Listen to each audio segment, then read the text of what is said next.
Hey guys, Mark Holmes here, and as always, thank you guys for watching, commenting, and subscribing to the Jobu Sports Report. Without you guys, man, this literally does not work. Um, I've got my benches put together, I've got them stained, and I've got a whole bunch of scrap pieces of 2x4, so I'm using those to make some little end tables. Got to have someplace to put that shot of rum at when we're out chilling. And since I've been told, don't use the drill while I'm talking, I'll stop working while I talk to you guys. Hope you guys tune in tonight. It's 9 o'clock Eastern Time. We will be doing our live stream like we do every Monday and Friday night. We've got Cliff and David joining us tonight, and we'll be talking about what else, the Dallas Cowboys. Now, I tell you what I love about the team. What I love is we have a lot of guys that have a lot to prove.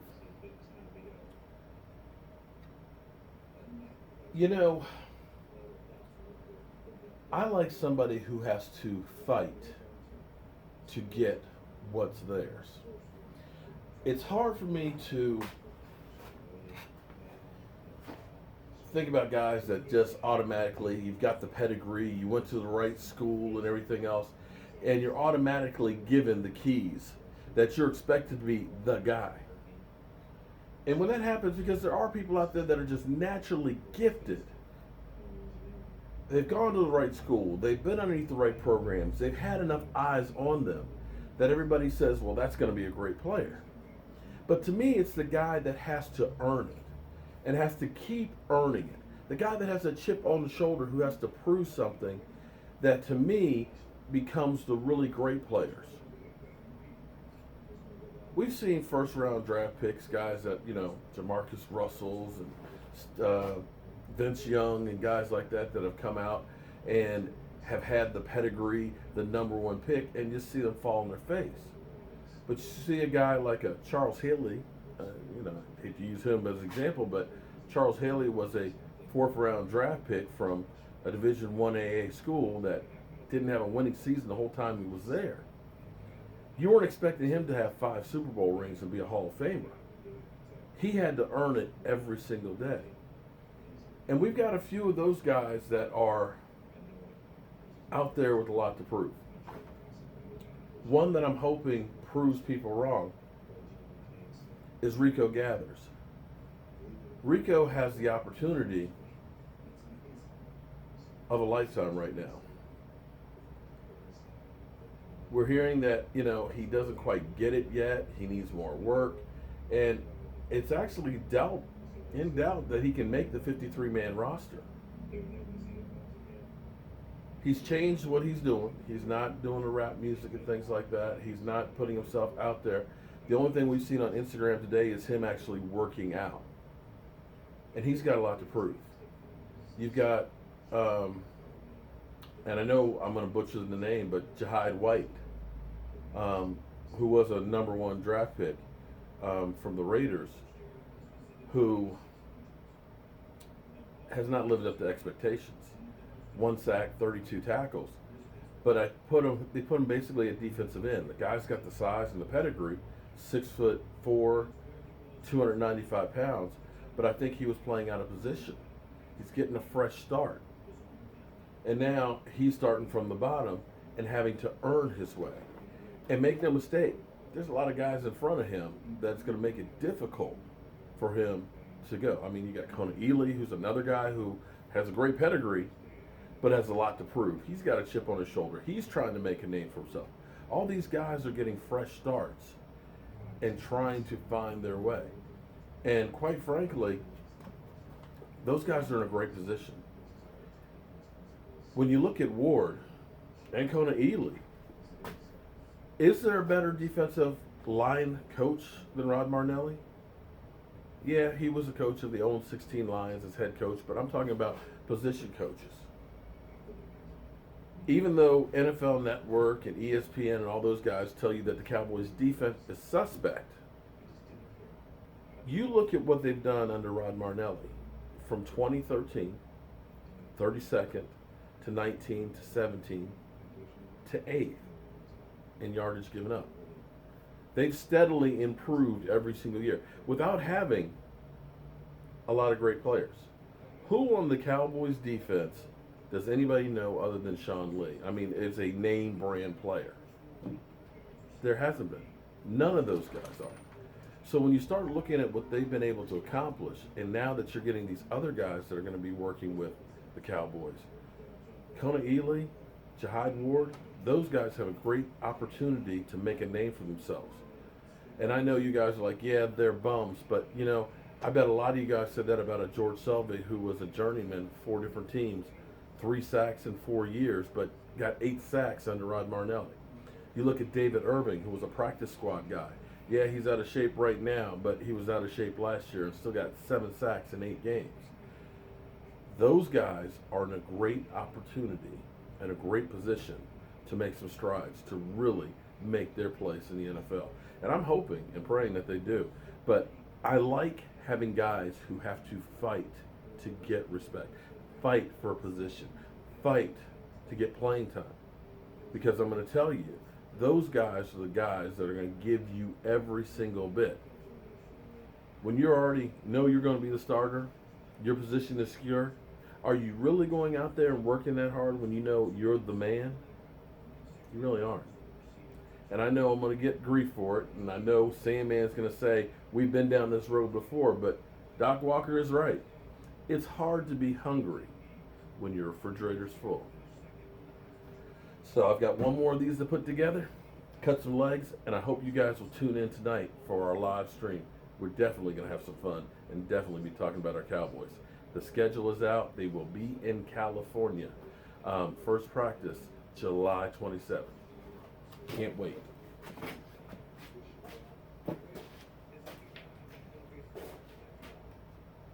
I'm Mark Holmes, and I'll see you guys tonight.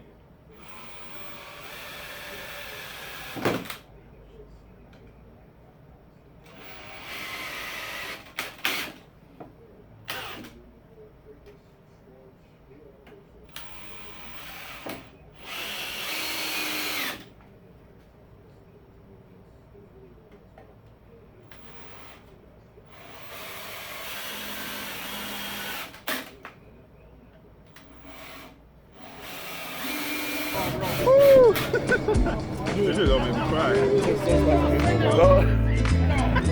He doesn't eat spicy food. I do not eat spicy food.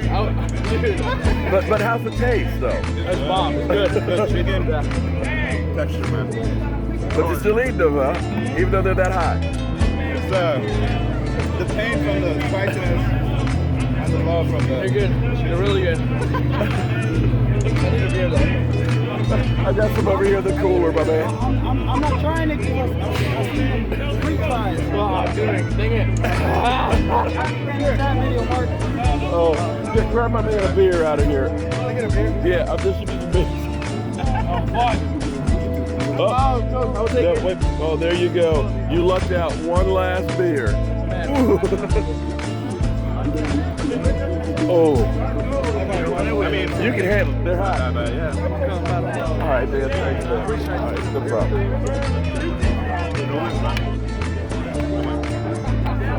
Damn. I gotta open it with something. Goddammit. Here, let me. There we go. Oh, that's it. All right, so now comes the fun part. We actually start putting some of the stuff together. So what I'm going to do is I'm actually using these all-weather screws. They're actually 3.5 inches long. That way they'll get into the other piece of wood really, really deep.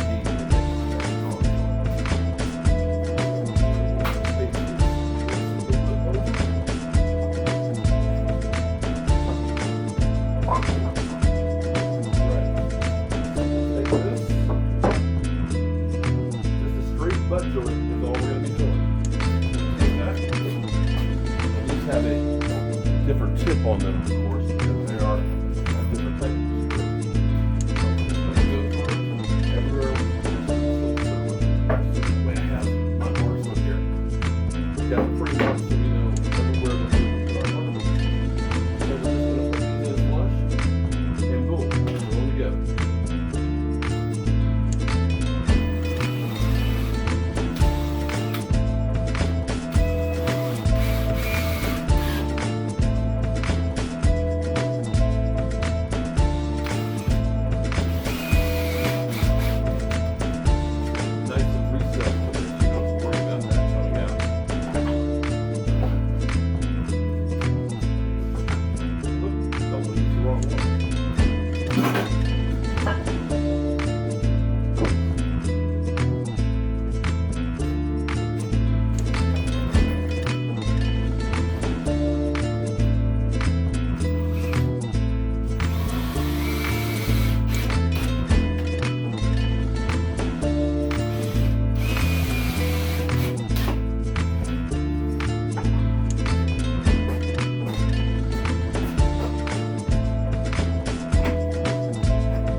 Okay, so there we have our base for our set. And then what's going to happen is these are going to go on top of it, just like that, with a little space in between them. And then our cushion will go on top of it.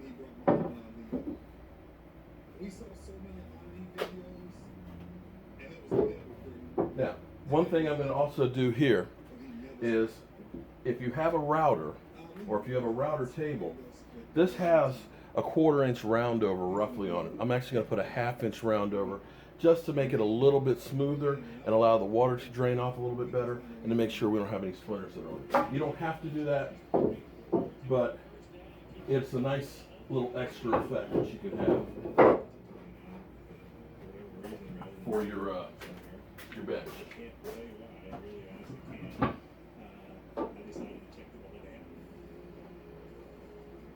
And it also helps in drainage.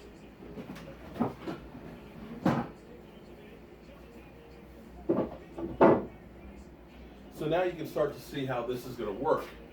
And then when we take this piece, see this piece, see how that's going to fit on here just like that?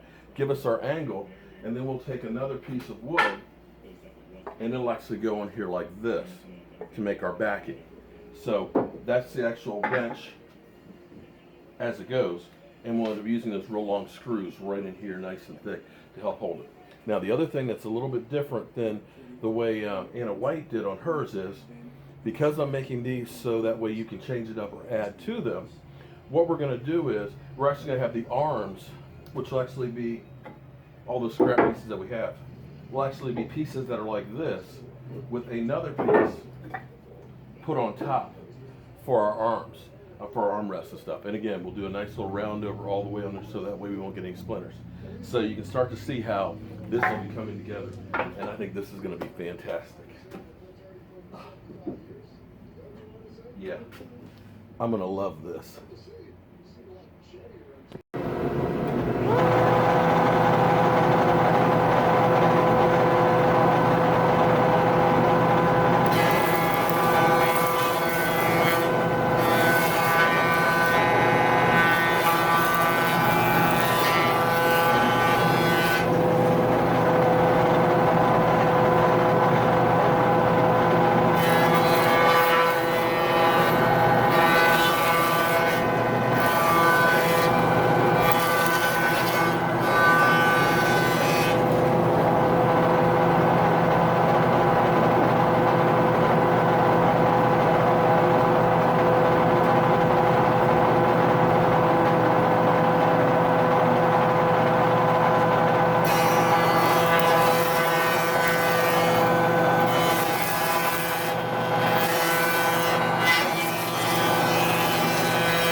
Okay, so you can see how much more rounded over that is. That gives us a nice transition, even though you may not have the cushions on there, because I know they're waterproof cushions, but you don't want to leave them out there all the time. You can still sit down on this. It'll be a little bit lower than your normal because it's only going to be 16 inches off the ground, but you can still sit down on it without it. And this will also help with the water to drain off of it and make it easier also to stand in between the cracks.